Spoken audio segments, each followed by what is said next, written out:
Happy New Year!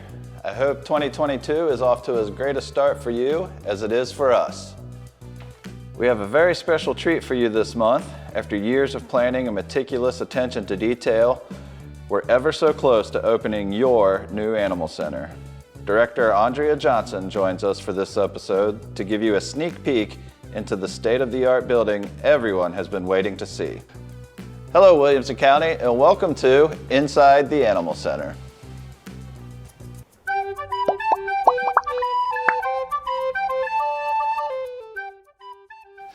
Well, here we are, Ondrea. Here we are. This has been a long time coming, I know. It has. Thank you for taking the time out of your busy schedule to give a little bit of an introductory tour. Oh, you're welcome. I'm excited to not only welcome the cameras in, but welcome the public in. Yes, ma'am. I know that the day is coming. Can't come soon enough. Absolutely. I know there have been a lot of long meetings and sleepless nights going into the design and the fitting of the center. And I was wondering if maybe you could talk a little bit about the ideas and the concepts that were thought about to make it what it is. Sure, absolutely. So we started with a task force in 2016. The task force was sort of a community group of stakeholders. And we came up with a list. I actually served on the task force before I came to work for the county. So we came up with a list of, sort of desired assets that we would have in the building. And then when the task force completed its work, we created a document and handed that over to the architects and the owner's rep that were going to be building the building. And then the real work began. So we had a subject matter expert architect who they brought in from Texas. They've built hundreds of shelters around the country. They came in and the first thing they did was they performed a needs assessment. And that needs assessment was not only looked at our current building and saw sort of what the deficiencies were, but they also looked at the community, the growth that's projected in the community. They took into consideration sort of the census that we see as compared to the human population. I know one stat that we had discussed, Scott, was that on average, shelters see about a 3% internal population. So that means 3% of the human population is what you can count on being in the shelter. So they took that into account. Obviously, our county is in a tremendous growth season. So it was quite a task to try to put together a building that would be able to serve this community for 20 years, knowing that 20 years from now, our population will be twice what it is right now. So it was a pretty complicated effort, right. But through lots of formulas that the architects use and lots of data that they gathered on the community and our programming that we were hoping to offer to the community, they were able to come up with a shelter that will house roughly 20% more animals than our current building. And a lot of people have asked me, if the population is going to double, how are you going to only have 20% more kennel capacity? And the way we will do that is through programs that serve the community. So this building is designed to offer community spay-neuter, education programs to help people learn how to keep their animals. We have a safety net program in place where if someone is looking at having to surrender their pet due to illness or temporary housing issues, we have solutions that we can offer help with those kinds of things.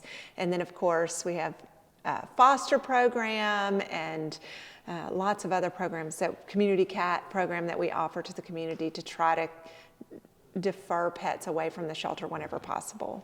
Right.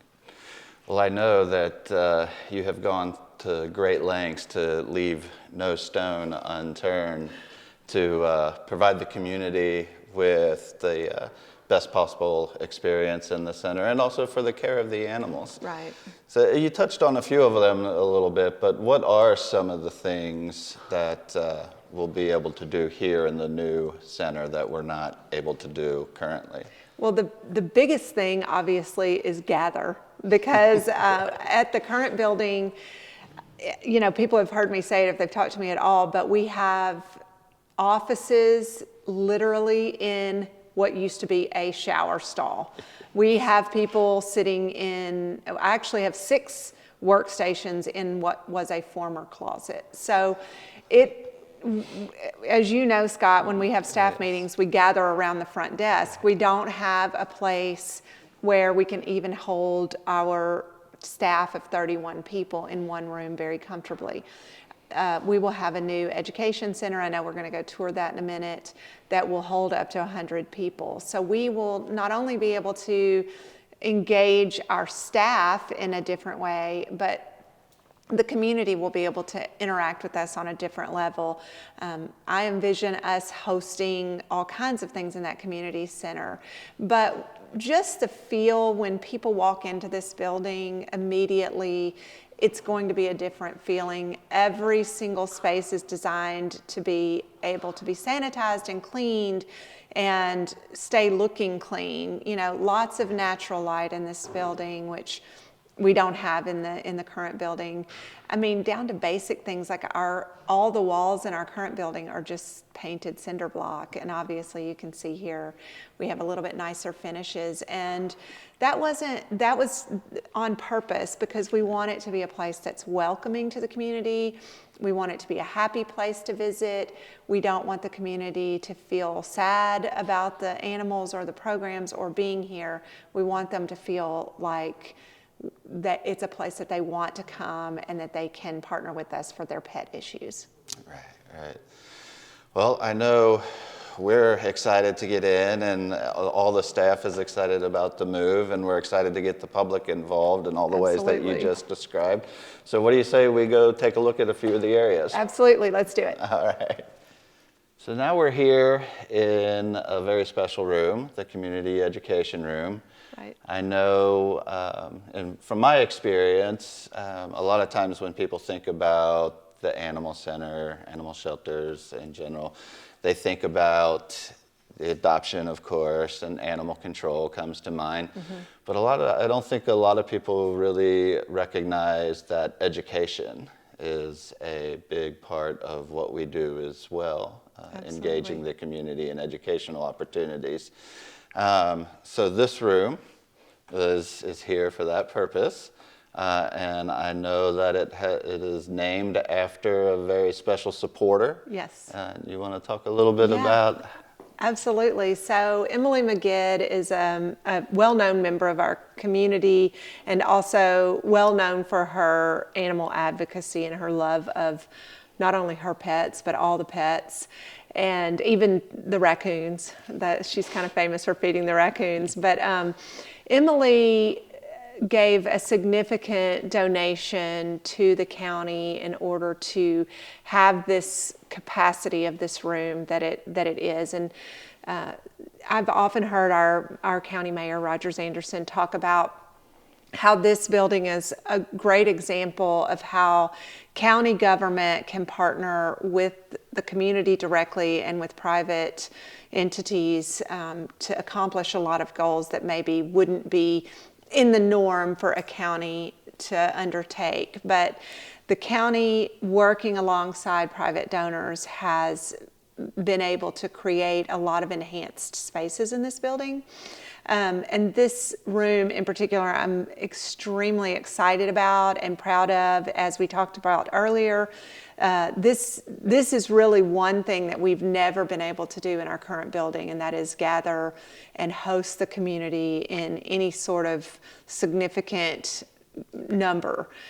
So this building will allow us to be able to do that. The county has graciously hired a community education coordinator, and she's been diligently working on lots of programs for this room, including summer camp. We're going to partner with Parks and Rec and have an animal-related summer camp for the kids this summer. There's some other things that she has planned for this room. And I kind of envision this room being able to be a space that the community can come in and engage in ways that maybe they haven't even thought of in the past. You know, one of the things that we get a lot is kids will come in and say, for my birthday, I ask people to bring donations to my birthday party for the animals. Well, in this building, they'll be able to host their birthday party here in this room. So we're really excited to invite the community in, as you said, to come in and experience things that aren't necessarily ways that they've thought about interacting with us in the past. Right. And you know better than I do that the length of stay of animals getting adopted is also very dependent on the number of visitors that come, to potential adopters that come. So we are going to get to expand on the educational opportunities that are part of our mission and directives, but it's also going to have that benefit as well, I believe. Yes, absolutely. You know, I envision us being able to bring in speakers and things to talk about topics that are of interest to the community related to their animals. But who could come and visit the center without walking through just to see who our four-legged residents are? So I hope too that when people come and utilize this room, it's going to increase the foot traffic that sees the animals. And you're right, there are formulas for everything in sheltering, and one of those formulas is how many bodies have to go through a building in order for certain animals to be adopted. So we know how many hundreds of people we have to get in to be able to get a senior dog adopted, for example. So the more people that come through the building, the better it is for the pets. Absolutely. And I'm sure it was probably not by accident that the kittens are just down the hall. That's true. Nothing was by accident in this building. Right. Oh, I'm sure. Well, let's go look at the cats in the kittens' rooms. Let's do it. All right. All right, so speaking of kittens, here we are in the kitten adoption room. This is going to be an amazing experience for the kittens and the community alike. I know there's a lot of hidden secrets in here, hidden gems in this room that one might not see just upon walking in to look at the cute, cuddly, furry kittens. So a lot goes into the programming that we do that is kind of, that people can be involved in. So what are some of the things that we'll be able to offer the cats and the community in regards to cats here? It is exciting, Scott, because this building is actually very high tech. The architects explained it to me that it's more like designing a hospital than a government building. So there are a lot of aspects of sheltering, as people might imagine, that are centered around disease control. Because as an open intake shelter, which means we take any animal that's brought to us by a Williamson County resident. So those animals might be sick, they might have communicable diseases and issues like cats often come in with upper respiratory infections, which is basically like a bad head cold.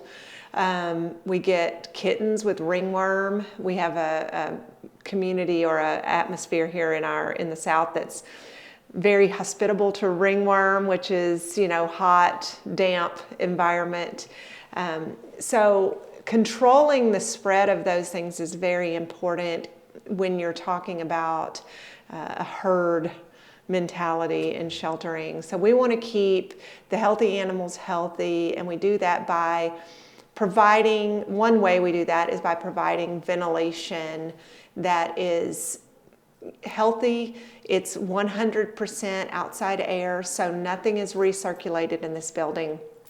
The air is pumped in from the outside and it's exhausted out, so it doesn't recirculate like it does in a typical home environment. all of our heating and air units have ultraviolet dryers on them. So when the air passes through those ultraviolet lights, it kills a certain percentage of the germs that might be coming through. So a lot of different aspects went into the design of just even the ventilation system. But the whole thing really will also improve the experience that the public has. So when you open this door, for example, the building is designed so that the suction of the door sends air out and not rushing back at you. So, you know, the smells associated with animals often are things that kind of turn people away from the shelter. So we'll have methods to abate that here. I don't know if you can see the glass fronts of the kennels are designed just to have a less institutionalized look. Our current shelter, all of the cat cages have bars on them. So it's sort of like visiting the kitties in jail. But here, you know, you're going to be able to have just a clear view of every animal and a whole different experience. All right. And I know one of the more popular questions that I receive in terms of how people can engage with cats and kittens is about the book buddies. Yes, The yes. book buddies volunteering opportunity, and which, of course, as you know, is a volunteer program that we do that allows children to come in and to read to cats. Right. So that would be done when we get that restarted. Once we get moved in, that will be done in a room one of the many rooms that we have that are called catios. Yes. I believe there are 9 total catios. Yes. Yes. So explain, what is a catio and what is the purpose and benefits of having a catio? The catios are so exciting and fun because a catio basically is an enclosed patio where a cat can enjoy time outside, have the fresh air, have the enrichment and sort of the brain activity that's involved in cats watching birds and lizards and all the stuff they can see when they go outside. But they have access to the inside at all times. So these rooms are equipped with a cat door. So the cats can come and go indoor, outdoor as they please, but in a safe way, because as you'll see, the screens that are placed on the outside of the catios are all stainless steel mesh. So the cats can't get out, predators can't get in, but they can watch all the activity that's going on around the shelter. Right. Including the dogs. Walking, Yes. being walked by volunteers. We actually have, it's not up yet, but we have a privacy fence going up that will block. Now, I'm not going to say they won't hear a dog bark, but they will hopefully not see a dog very often. Because obviously that can be stressful. One of the things that was designed into this building that will be a huge improvement is that the dogs are actually in a separate building, connected only by a hallway. So the sound for the cats will be much better because they won't have to listen to dogs barking all day. Well, I learned something on this tour as well. And Great. you certainly don't want to stress the cats out. No, you do not want a stressed cat. Right. Well, we have definitely learned a lot about the cats and all the ways that the community will engage and the benefits for them here. So why don't we go ahead and head down to the dogs? Let's do it. Here we are in the dog adoption area. And much like the cat and kitten adoption areas, there's much more than meets the eye. Yep. There's lots of hidden secrets here as well, Scott. So one thing that we have in this building that we haven't ever had before is we have 4 jumbo kennels. And we get Great Pyrenees quite a bit. We get Shepherds. We get some of the larger breed animals coming in as strays. And housing them in our standard size kennels, sometimes they can look kind of giant in that miniature area. So we're excited to be able to offer them these jumbo spaces that's a little bit larger for them. Just like in our catio areas, every single dog that comes into this building will have access to inside and outside spaces. So our kennels on the back side have garage door openings, and we'll open those garage doors. It'll be open air on the back side. They'll have constant access to the inside, which of course will be heated and air conditioned. So they can come over here and be warm or be cool, depending on the temperature outside, but they can go experience fresh air and outdoor temps, which is really, the design is designed to reduce stress for the dogs, and everything is about having a less institutional environment.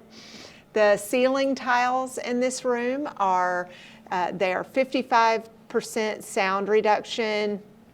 They're antimicrobial, and they are also waterproof. So if they get sprayed, when we're cleaning, or they get damp, they won't disintegrate like a regular acoustical tile would. Pretty much every square inch of this building was designed for functionality and for the health of the animals or the people that are visiting. As you know, the tile is one of this is my baby. This is a really special tile. It's called glazed CMU. If you've ever seen the Sarah McLachlan videos or been to our shelter, we have just regular cinder block that's covered in epoxy, but the epoxy has about a 5-year lifespan, and it chips and flakes, and it doesn't hold up to the high stress environment of a shelter. So this glazed CMU never has to be painted, should never be painted. It's basically bulletproof, scratch proof. It'll hold up to the high pressure sprayers that we clean with, the heated steam that we use sometimes to clean, all of the chemicals that we use to clean, and it should look just like this 20 years from now when the lifespan of this building is starting to expire. That is impressive indeed. I wonder if you would talk a little bit about what somebody's experience might be like if they come to the center and they fall in love with a dog or puppy here. What kind of opportunities will be available to them here to get to know the dog and see if it is the right fit? Well, there are lots and lots of ways that you might fall in love with and interact with a dog or puppy in this building. So we'll start with puppies. In our current building, it's not set up well for puppies. Puppies are the most vulnerable citizens of our environment. They are very susceptible to disease, even more so than kittens, when they haven't had their full set of vaccines. So parvo is obviously the number one thing we worry about in shelters with puppies. Here, you'll see that the puppy rooms are self-contained. So they're literally like little miniature rooms behind glass doors, and then the puppy kennels are inside that. So they are not going to be exposed to any of the elements of the dog community. Another way that the public can interact with dogs, if they find a dog that they think they might want to take home, we have 4 get acquainted yards in this building. We only had 1 in the old building. So there are 4 separate yards where they can take the dog and spend some time outside. One program, probably my baby at the shelter, is our DPFL program, which is dog play groups. It stands for Dogs Playing for Life. We have play groups every single day of the week, so all the weekdays, Monday through Friday at 12 o'clock.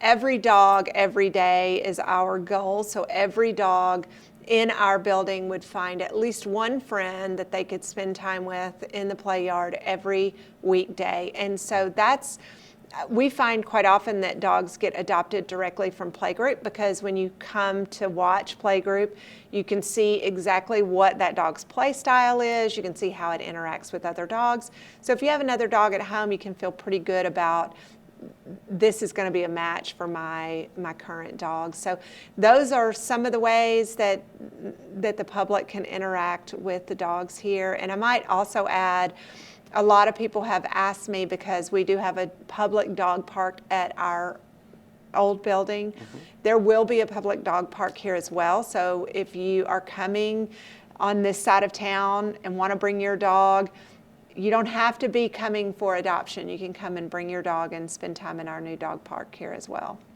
That is very cool. Well, I feel like that we could go on and on and on and talk for days about everything in here, but there is, while I have you, there is one more area for certain that I want to get to, and I know it's an area that you're also very excited about, and that's the new vet clinic. Yes. So let's head on down there. Let's go do that, yes.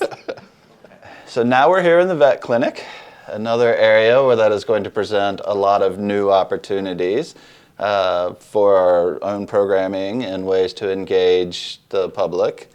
And another area that I don't know that many people necessarily think about as being part of our directives or mission is pet population control. Mm-hmm. And I know that we're going to be able to do a lot more in that area in here. Yes, I'm very excited about opening up a true community SpayNeuter clinic. We will have the option to offer spay-neuter services to all in-county residents. We have lots of programs that are free. So if you have an indoor-outdoor cat, or a totally outdoor cat, we already have had that program rolling for the last 3 years where we will spay or neuter that cat for free. And that's known as the Community Cat Program. We have kitten diversion, so if you find a litter of kittens and you want to foster those kittens and then give them away to your friends, we'll spay and neuter those kittens and microchip them and then give them back to you and you can give them away. We have a low-cost SpayNeuter clinic, so any resident in the community, regardless of income, can pay a reduced rate and come and have their animal spayed or neutered. The difference in this clinic versus the clinic that we have now is pretty astounding. We have 4 techs that work around one prep table. And sometimes it's not uncommon to go into the current clinic and see 5 kittens laid out on one table, you know, getting their tummies shaved, getting ready for a spay. So here we'll have 3 tables for prep. We'll have 3 surgery tables. We usually on SpayNeuter clinic days have 2 veterinarians that are performing surgeries. So it's just going to be almost like a whole different world over here. Absolutely. And the services that you described, are those for Williamson County residents only? We primarily want to serve Williamson County residents and control the population of unwanted pets in our county, but we do have an option for out-of-county residents to come and pay. It is a higher rate than what in-county residents pay, but we know that, you know, cats that live on the Murray County, Williamson County line, they don't know where the county line is, so they might come over and have kittens on our side of the road. So we want to spay and neuter the Murray County and Cheatham County and Davidson County cats too. And by offering sort of a more retail price for out-of-county residents, it does help offset the cost of offering some of those free services that we have for our in-county residents. All right. And I know another new feature that we have here that you and the veterinarian staff are excited about is we're going to have our own X-ray machine. Oh my goodness, here. yes.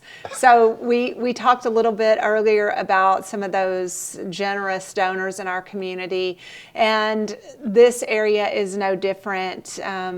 The Lehus are well-known philanthropists in our community, and they have committed funding for this piece of the facility on an ongoing basis, and it's a pretty generous donation. So we were able to enhance our clinic well beyond what we anticipated through not only the Lehus donation, but several other individuals who contributed, and part of that was having an X-ray machine. And that's a big deal to not only the staff here, but it also should be a big deal to the residents of the county, because currently, if we have a dog, say, that came in hit by a car, and we need to hold that dog because it doesn't have an identified owner, we have to send that dog out to a private vet clinic for X-rays so that we can appropriately care for them while they're with us.